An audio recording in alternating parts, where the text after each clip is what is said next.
परम पूज्य भारत रत्न डॉक्टर बाबा साहेब आम्बेडकर की जयंती के उपलक्ष्य में भारत देश के वासियों को न्यूज प्रभात मीडिया की तरफ से शुभकामनाएं। जिला परिषद गोंदिया महाघोटाले की खबर आपने देखा, पार्ट 1, पार्ट 2, अब पार्ट 3 देखिए। गोंदिया भंडारे के सांसद क्या कहते हैं, जिला कार्यक्रम अधिकारी क्या कहते हैं, मुख्याध्यापक क्या कहते हैं, उसी तरह जिन्होंने प्रेस कॉन्फ्रेंस ली थी जिला परिषद सदस्य वो क्या कहते हैं, देखिए विशेष रिपोर्ट। जिले में शिक्षा विभाग के लिए 2 शिक्षणाधिकारी के देखरेख में स्कूलें चलती है। प्राथमिक के सुधीर महामुनि और माध्यमिक के महेंद्र गजबी। क्या इस योजना की जानकारी दोनों शिक्षणाधिकारी को नहीं थी? यदि थी तो दोनों शिक्षणाधिकारी ने प्रशिक्षण चलते समय कितने स्कूलों में भेंट दी? इन पर भी सवालिया निशान खड़े किए जा रहे हैं। इनके स्कूल में प्रशिक्षण चलता गया, यह ऑफिस के अंदर कागजी कार्य में उलझे रहे। मतलब यह है कि कल चल के कोई भी स्कूल में जाकर कुछ भी करते रहे, ये अपने कुर्सी से हिलने वाले नहीं है। क्या स्कूल में छात्र पढ़ रहे थे, उनके बचाव के लिए यह प्रशिक्षण कितना जरूरी था, ये अंदेशा भी उनको हो रहा है। उसके बावजूद इतनी खबर प्रकाशित होने के बाद चुपचाप बैठे हुए हैं। उन्होंने एक भी पत्र स्कूल के नाम से नहीं निकाला। प्रशिक्षण हुआ या नहीं हुआ, इन दोनों शिक्षणाधिकारी के कोई प्रशिक्षण से लेना देना नहीं था, ऐसा अनुसूचित जाति के लोग सवाल कर रहे हैं।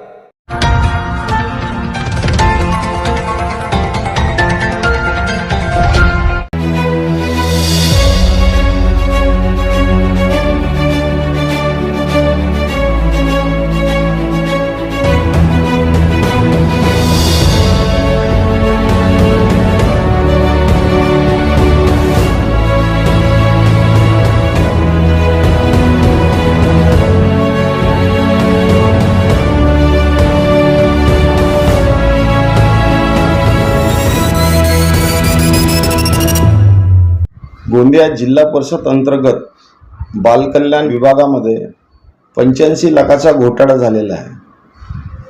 तिथं प्रशिक्षण न करता काही एनजीओनी परस्पर नेत्यांच्या आशीर्वादाने आणि अधिकाऱ्याच्या आशीर्वादाने हा घोटाळा केलेला आहे। यासाठी त्या अधिकाऱ्यांवर तसेच त्या एनजीओवर आणि त्यांचे संगनमत झालेले नेत्यांवर सुद्धा कारवाई व्हायलाच पाहिजे आणि या एनजीओला ब्लॅकलिस्ट करण्याचं काम लवकरात लवकर या सरकारने केलं नाही तर आम्ही रस्त्यावर मोठे आंदोलन करू। आणि या प्रकारचे जे घोटाळे आहेत कोणत्या ठिकाणी झालेले आहेत, महाराष्ट्रातच नाही तर डबल इंजिनची सरकार आहे, पूर्ण देशात अशा घोटाळ्यांची हे सरकार झालेली आहे आणि हे मोदी सरकार यांना संरक्षण देण्याचं काम करत आहे।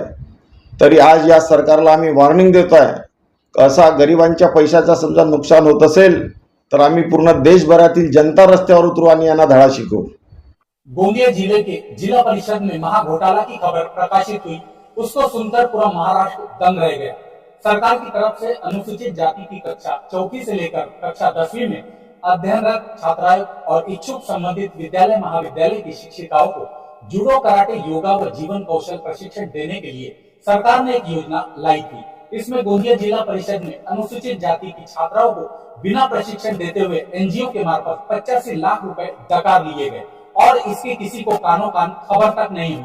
आज जमाना इतना हाईटेक हो गया है कि हमारे देश की सरकार जब कोई योजना गरीब लोगों तक लाती है तो उस योजना को जनता तक पहुंचाने के लिए जिनको भी नियुक्त करते हैं वे ही प्रशासन में बीच बैठे मगरमच्छ इस योजना को डकार लेते हैं और अपना सिर्फ फायदा कर लाभार्थियों के साथ खिलवाड़ कर जनता के साथ विश्वासघात करते हैं। माझं पूर्ण नाव संतोष ताराचंद राऊत आणि मी या पॅराडाइज इंग्लिश स्कूलचे संस्थापक आहे।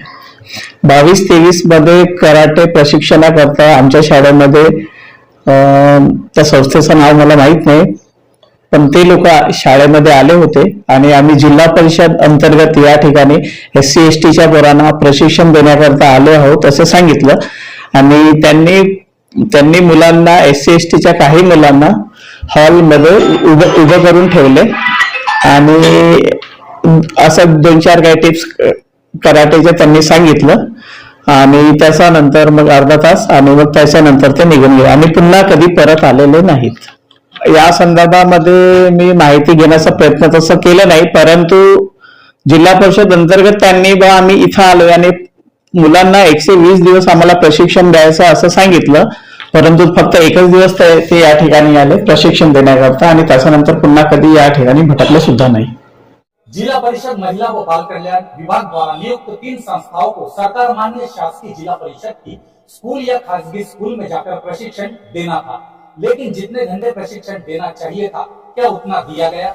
आज 5 लाख या यदि कोई रोड बनाता है तो कम से कम 50 जगह इसकी चर्चा होती है, कार्यक्रम लिया जाता है, भूमि पूजन की फोटो टिकास लेकर खोदते हुए दिखाई जाती है और सोशल मीडिया पर वायरल की जाती है, लेकिन इतनी बड़ी योजना होने के बाद भी किसी को इसकी खबर न लगना, ना जिला परिषद, पंचायत समिति, ग्राम पंचायत के जनप्रतिनिधि को, ना ही स्कूल के शाला व्यवस्थापन समिति के अध्यक्ष को खबर नहीं रहना, यह बड़े आश्चर्य की बात है. संबंधित स्कूल के मुख्याध्यापक भी इस बारे में जानकारी न होने की बात कर रहे हैं. 8,500 विद्यार्थिनियों को यह जिला परिषद महिला व बाल कल्याण विभाग द्वारा नियुक्त संस्थाओं द्वारा 90 दिन में 120 घंटे प्रशिक्षण देना था. संस्थाओं द्वारा यह प्रशिक्षण पूर्ण किए जाने के बाद संस्थाओं को प्रति लाभार्थी 1,000 रुपए मिलने वाले थे, लेकिन लाभार्थियों को 90 दिन में 120 घंटे का प्रशिक्षण एक भी दिन नहीं मिला, लेकिन सरकार से पैसे आए और बराबर बढ़ भी गए. अनुसूचित जाति की छात्राएं मात्र संकट स्थिति में आत्मरक्षा के लिए आवश्यक इस प्रशिक्षण से वंचित रह गए. 85 लाखाचा भ्रष्टाचार असं झाला आहे की डीबीटी मार्फत अनुसूचित जातीच्या विद्यार्थ्यांना प्रति विद्यार्थी 1,000 रुपये ते देणे होते, परंतु तसे न करता एक बोगस NGOला काम देऊन त्याच्या माध्यमातून प्रशिक्षण देण्याचं त्यांनी दाखवलं आणि त्यांना त्या डायरेक्ट पैसे त्या NGOला देऊन त्याच्याकडून वापस जिल्हा परिषदेच्या पदाधिकाऱ्यांना मागून भ्रष्टाचार केल्याचा माझा आरोप आहे. काय पुरावे त्यांचे तुम्ही जे मागितले त्याचे पुरावे काय कशामध्ये नाही? त्यांचे पुरावे असे आहेत की ज्या संस्थेला त्यांनी पेमेंट केला त्याची पेमेंट स्लिप माझ्याजवळती आहे आणि ज्या संस्थेने कोणत्या विद्यार्थ्यांना कशा प्रकारचे प्रशिक्षित केलं यांच्याजवळ कुठलाही डाटा नाही, परंतु त्यांनी एक सरसकट जिल्हाभराची शाळेची यादी त्याला जोडलेली आहे. उनके नाम से आया शासकीय निधि मात्र कोई और ही डकार गए. जब भी इस प्रकार की किसी भी घोटाले का भंडाफाड़ होता है तो महज एक जांच कमेटी बनती है और उसका अहवाल आता ही नहीं. क्या इतने बड़े घोटाले में कौन कौन लिप्त होगा इसका अंदाजा नहीं लगाया जा सकता. सरकार यदि गरीबों के लिए कोई योजना लाती है तो उस योजना की अमलबजावनी हेतु कोई अधिकारी नियुक्त कर क्या यह योजना सही दिशा में चलाई गई है या नहीं, कोई त्रुटि तो नहीं रही, इन सब की जानकारी लेकर ही संबंधित अधिकारी ने बिल निकालना चाहिए. लेकिन आज हम देखते हैं कि महज कागजों पर ही काम होता है और पैसे भी निकाल लिए जाते हैं और इसकी हवा तक नहीं लगती. इस योजना के मामले में जब योजना से जुड़े जूडो कराटे का उल्लेख है तो क्या जूडो कराटे सिखाने वाली संस्था को काम दिया गया? जब यह प्रशिक्षण चालू था तो क्या उसकी पूरी जानकारी मुख्याध्यापक को दी गई थी? प्रशिक्षण शुरू होने के पूर्व और पूरा होने के बाद क्या कोई कार्यक्रम आयोजित किया गया था? इन कार्यक्रम में स्थानीय जनप्रतिनिधियों को बुलाया गया था? इन सब विषयों पर जिला परिषद हो या उसके अंतर्गत आने वाली कई स्कूलें हो जहां इस प्रकार का कोई प्रशिक्षण हुआ था, इसकी तक जानकारी नहीं है. क्या शासन की तरफ से इस योजना के घोटाले का पर्दाफाश होगा? जिन्होंने बिना कराटे खेले पैसे कमा लिए क्या उनसे पैसे की वसूली की जाएगी? क्या उनके नाम सार्वजनिक किए जाएंगे? यह बड़ा गहन और सोच का विषय है. मी कीर्तिकुमार कटरे, जिल्हा कार्यक्रम अधिकारी, महिला बाल विकास विभाग, जिल्हा परिषद गोंदिया. ही अनुसूचित जातीच्या मुलींना, महिलांना जुडो कराटेचं आणि योगा व जीवन कौशल्य विकास प्रशिक्षण अंतर्गत म्हणजे 22-23च्या मान्यतेनुसार 23-24 मध्ये एकूण प्रशिक्षण देण्यात आलेलं आहे. आणि त्यानुसार जे आहे 3 संस्थांना त्याचं कामकाज देण्यात आलं होतं. त्यामध्ये मातोश्री बहुउद्देशीय संस्था, गोंदिया जिल्हा तायक्वांडो असोसिएशन आणि DGM taekwondo sports education and youth academy Gondia. त्या संदर्भातली लेखी तक्रार तरी सध्या आमच्याकडे आलेली नाही आहे, जसं तुम्ही म्हणताय की बाबा शाळेच्या लोकांनी केलेलं आहे. आणि दुसरी गोष्ट, काही तक्रारी आमच्याकडे आलेल्या आहेत त्या अनुषंगानं संबंधित जे आस्थापना आहे त्यांना सांगण्यात आलेलं आहे की जी काही देयके काढण्यात आलेली आहे, कुठल्या आधारावर काढण्यात आलेली आहे आणि कशा पद्धतीनं प्रोसेस झालेली आहे. कारण तत्कालीन त्यावेळेस दुसरे अधिकारी होते, त्यामुळे त्यांना ती माहिती होती. तरी ती आम्ही माहिती फाईल बघून माननीय मुख्य कार्यकारी अधिकारी यांच्याकडे अहवाल सादर करतो. एकूण 85 लाख रुपये आहे. एकूण 120 तासिकांचा होता. 120 तासिकांचा एकूण कार्यक्रम होता. प्रशिक्षण संस्थाओं के किस क्रीड़ा प्रशिक्षक ने किस गांव की स्कूल में प्रशिक्षण दिया, वह यादी बिल पास करते समय जोड़ी गई थी क्या? इन संस्थाओं ने जिन क्रीड़ा प्रशिक्षक की यादी अपने अर्ज प्रस्ताव में दी थी क्या सही में उन्होंने प्रशिक्षण स्कूल में जाकर दिया? योजना जूडो कराटे की है, फिर जूडो कराटे सिखाने वाली क्रीड़ा संगठना को काम मंजूर क्यों नहीं किया गया?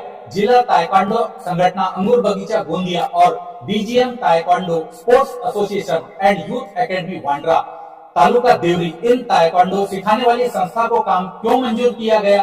वो भी एक आदमी की दो संगठना को नाम बदलकर। मातोश्री बहुउद्देशीय संस्था नागपुर की है, जिसे जूडो कराटे योगा का कोई अनुभव है या नहीं, इसकी कोई जांच की गई क्या? प्रशिक्षण संस्था नियुक्त करते वक्त क्या क्रीड़ा विभाग का मार्गदर्शन लिया गया था? क्या मंजूर संस्था ने जब प्रशिक्षण शुरू किया तब उद्घाटन कार्यक्रम और प्रशिक्षण के समापन कार्यक्रम में गोंदिया की जिलाधिकारी, मुख्य कार्यकारी अधिकारी, जिला क्रीड़ा अधिकारी, जिला कार्यक्रम अधिकारी, महिला व बाल कल्याण विभाग, गट विकास अधिकारी, बाल विकास प्रकल्प अधिकारी, सीडीपीओ, गट शिक्षण अधिकारी, जिला परिषद के अध्यक्ष, उपाध्यक्ष, महिला व बाल कल्याण सभापति, सभी विषय समिति के सभापति, पंचायत समिति सभापति, विधायक, जिला परिषद के स्थानीय सरपंच, पंचायत समिति सदस्य, जिला परिषद सदस्य को क्या बुलाया गया? जबकि यह जिला परिषद की शासकीय योजना थी। इस तरह से तो जनप्रतिनिधियों के अधिकार का हनन किया गया। इन प्रशिक्षण संस्थाओं ने संबंधित शाला व्यवस्थापन समिति के अध्यक्ष को भी क्यों नहीं बुलाया गया, जो अनिवार्य था? प्रशिक्षण लिए तो गुपचुप कैसे निपटाया गया? प्रशिक्षण योजना लागू की गई तब मॉनिटरिंग कमेटी गठित की गई थी क्या? अगर गठित की गई तो उस मॉनिटरिंग कमेटी ने प्रशिक्षण सेंटर को भेंट दी या नहीं? यदि गठित नहीं की तो क्यों नहीं की गई? जिला परिषद सीईओ, तत्कालीन जिला कार्यक्रम अधिकारी, महिला व बाल कल्याण संजय गणवीर, जिला परिषद अध्यक्ष, उपाध्यक्ष, सभी विषय समिति सभापति ने पूरे जिले के कितने प्रशिक्षण केंद्र को भेंट दी थी? तालुका स्तर के गट शिक्षण अधिकारी, बाल विकास प्रकल्प अधिकारी, मुख्याध्यापक ने प्रशिक्षण अच्छी तरह से नियम के अनुसार 90 दिन 120 घंटे प्रशिक्षण संस्था ने यशस्वी तरह से सफल किया क्या? इसका अहवाल लिए क्या? अगर अहवाल नहीं लिए तो बिल किस आधार पर पास किया गया? जब तालुका स्तर के गट शिक्षण अधिकारी, बाल विकास प्रकल्प अधिकारी को मंजूरी आदेश की प्रतिलिपि दी गई तो इन अधिकारी ने तालुका के चालू प्रशिक्षण केंद्र को भेंट देकर उस केंद्र की तपासनी की क्या? अगर की तो कितने प्रशिक्षण केंद्र को भेंट दिया? उसका अहवाल मांगा क्या? क्या बिल पास करते वक्त प्रशिक्षण जूडो, कराटे, योगा और जीवन कौशल्य का था? फिर ताइक्वांडो प्रशिक्षण की दो खेल संगठना को क्यों चुना गया, वो भी उस संस्था जिसमें दोनों संगठना के एक ही व्यक्ति के नाम और सचिव है? प्राप्त माहिती के अनुसार तत्कालीन जिला परिषद के सीईओ अनिल पाटिल, इनके द्वारा इस योजना के लिए प्रशिक्षण संस्थाओं का चुनाव किया गया था।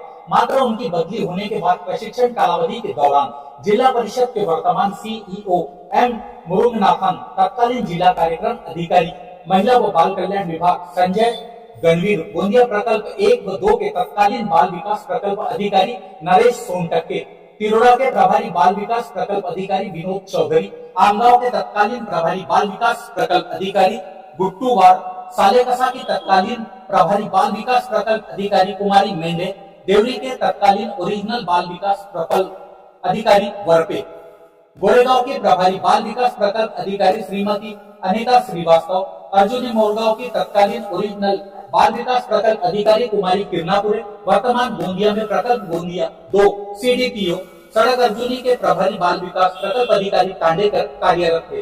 इस योजना के फाइल की जवाबदारी डीलिंग क्लार्क मनोज मानकर के पास की। सवाल यह भी पैदा होता है कि क्या इस योजना के क्रियान्वित की चयनित संस्थाओं की जानकारी तालुका के सभी सीडीपीओ, गट शिक्षण अधिकारी को जिला परिषद द्वारा दी गई थी? क्या प्रशिक्षण संस्था चालकों ने तालुका के सीडीपीओ, गट शिक्षण अधिकारी को जिन जिन स्कूलों से प्रशिक्षण दिखाए है उनकी जानकारी इन तालुका स्तर के अधिकारियों को दी थी?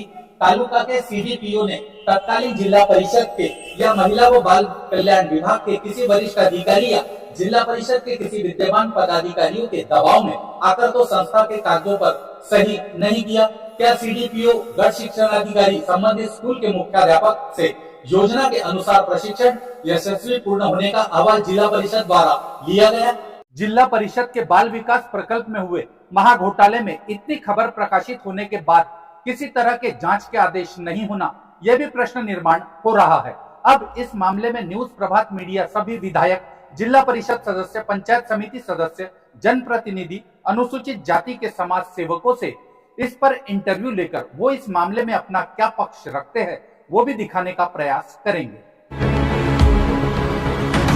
अब आपकी समस्या तूफान की तरह सरकार तक। न्यूज प्रभात मीडिया।